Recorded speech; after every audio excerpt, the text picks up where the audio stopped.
صبر کا جو اجر ہے وہ بھی بہت بڑا ہے. عام طور پر انسان کو صبر کی ضرورت کب پیش آتی ہے؟ جب اس پر ظلم ہوتا ہے. اس سلسلے میں ایک واقعہ آپ کے ساتھ شیئر کروں گی جو آپ ہی میں سے کسی نے لکھا ہے. مجھے نہیں معلوم کہ وہ اپنا نام بتانا پسند کریں گے یا نہیں. بہرحال کس طرح ظلم پر انسان صبر کرتا ہے تو نتیجہ کیسے سامنے آتا ہے. کہتے ہیں کہ آج کل ہم سورہ نور پڑھ رہے ہیں تو مجھے ایک چھوٹا سا واقعہ یاد آ گیا. پچھلے سال جب میں لاہور میں تربیتی کورس کرنے کے لیے گئی تو ایک گھر کرائے پہ لیا, کسی کے گھر کا اوپر والا حصہ. وہ گھر نیا بنا تھا. میں نے 2 دن میں جلدی سارا گھر سیٹ کیا تاکہ سکون سے کورس کر سکوں. جب داخلہ لیا تو مالک مکان بہت ناراض ہو گئی کہ یہ نیا گھر ہے اور تم سارا دن بند کر کے چلی جاتی ہو.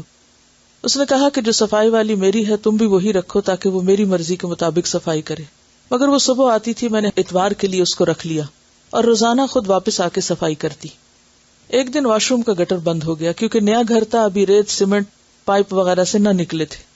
میری بیٹی بیمار ہو گئی, اس کو قے آئی تو بھاگ کر اس نے واش روم کے بیسن میں قے کر دی. اب صفائی والی نے جا کر مالک مکان کو بتایا کہ بی بی نے الٹی بیسن میں کروائی ہے اور اس الٹی میں جو کچھ ہے وہ مجھے خود نظر آیا ہے. یعنی اتنی تفصیل سے جا کر اس نے مالک مکان کو شکایت کی. مالک مکان نے صرف اتنی سی بات پر طوفان اٹھا لیا.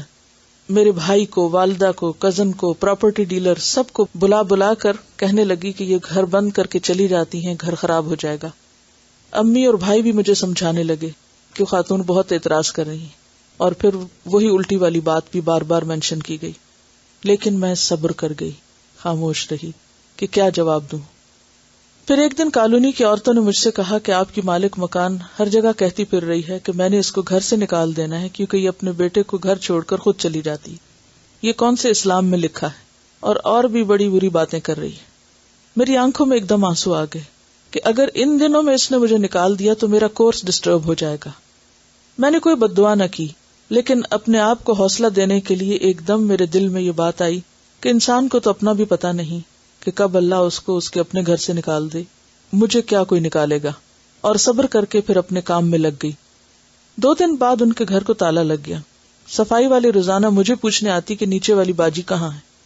10 دن بعد جب تالا کھلا تو کسی نے مجھے بتایا کہ مالک مکان اور اس کی شادی شدہ بیٹی ہسپتال داخل رہی ہیں. خیر میں خبر لینے گئی, میں نے پوچھا کیا ہوا. کہنے لگی ہمیں تو خود سمجھ نہیں آ رہی, بیٹی کو کھانا کھاتے کھاتے ایسی قے آئی کہ بند ہی نہیں ہو رہی تھی, اور اپنی بیٹی کی یہ حالت دیکھ کر میں بلڈ پریشر کی مریض ہوں, میں بھی بے ہوش ہو گئی. دونوں ہسپتال کے کمرے میں 10 دن داخل رہی. میں نے مبارک دی اور کہا کہ کون سا مہینہ ہے. وہ کہنے لگی یہ حاملہ نہیں ہے.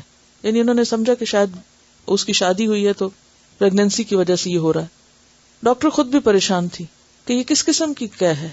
سارا گلا چھل گیا اور کافی دن تک کھانا وانا بھی نہ کھا سکے. جب میری والدہ اور بھائی کو یہ قصہ معلوم ہوا تو مجھے کہنے لگے کہ آپ نے اس سے پوچھنا تھا کہ قے کس جگہ کروائی تھی. یعنی جب ان کو قے آ رہی تھی تو انہوں نے کہاں کی. اور جو سب مجھے برا کہتے تھے ان سب نے اپنی آنکھوں سے یہ سارا قصہ دیکھا اور حیران رہ گئے. میں نے مالک مکان پہ ظاہر بھی نہ کیا کہ مجھے کسی شکایت کا معلوم ہے اور نہ ہی کچھ جتلایا کہ کہاں کہاں میری باتیں کی گئی ہیں. الحمدللہ اللہ تعالیٰ نے خود ہی سب کو سمجھا دیا. میں نے صبر صرف اس لیے کیا تھا کہ میں قرآن پاک کی طالب علم ہوں. اگر میرے سے کوئی غلط بات منہ سے نکل گئی تو اسلام کا نام بدنام ہوگا کہ دین پڑھنے والے ایسے ہوتے ہیں, الہدا والے ایسے ہوتے ہیں. اب مجھے یہاں معلوم ہوا کہ اسی کالونی میں الہدا کی برانچ کھل گئی ہے, اور سب سے زیادہ خوشی کی بات یہ کہ میری والدہ بھی اس میں داخل ہو گئی ہیں. مجھے فون پہ بتایا گیا کہ بہت اچھا لگ رہا ہے اور سبق یاد کرنے کا طریقہ پوچھ رہی تھی. الحمدللہ.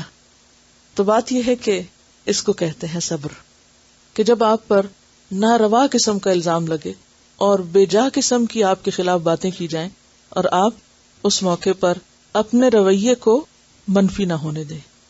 اور پھر آپ دیکھیں کہ اللہ تعالیٰ کا یہ وعدہ ہے کہ ان اللہ مع الصابرین, اللہ صبر کرنے والوں کے ساتھ ہے. اور جس کے ساتھ اللہ کی مدد ہو جائے وہ وقتی طور پر امتحان سے تو گزر رہا ہے, تکلیف تو ہے, لیکن ناکام نہیں ہو سکتا. اللہ کی مدد ضرور آتی ہے.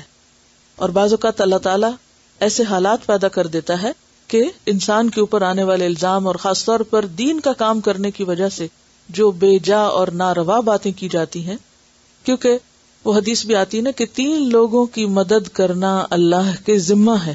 3 لوگوں کی مدد کرنا اللہ کے ذمہ ہے, اور ان میں سے ایک شخص جو اللہ کے راستے میں جہاد کرنے والا ہو. جو اللہ کے راستے میں نکلنے والا ہو. یعنی اللہ اس کو تنہا نہیں چھوڑتا، اس کی مدد ضرور کرتا ہے. اور قرآن میں بھی کیا آتا ہے؟ وَلَيَنْصُرَنَّ اللَّهُ مَن يَنْصُرُهُ، اللہ ضرور مدد کرے گا اس کی جو اس کی مدد کرتا ہے. اگر ہم اپنی ذات سے کسی کو تکلیف نہ دے رہے ہوں، کسی کے لیے پریشانی کا باعث نہ ہو اور بے وجہ آپ پر زیادتی ہو رہی ہو، تو ایسے موقع پر اپنی زبان کو بند رکھنا. جہاں بدلہ لینے کا موقع ہو، وسعت ہو، وہاں معاملہ اللہ کے سپرد کر دینا. تو بات یہ ہے کہ صبر اگرچہ مشکل کام ہے لیکن اس کا اجر بہت بڑا ہے.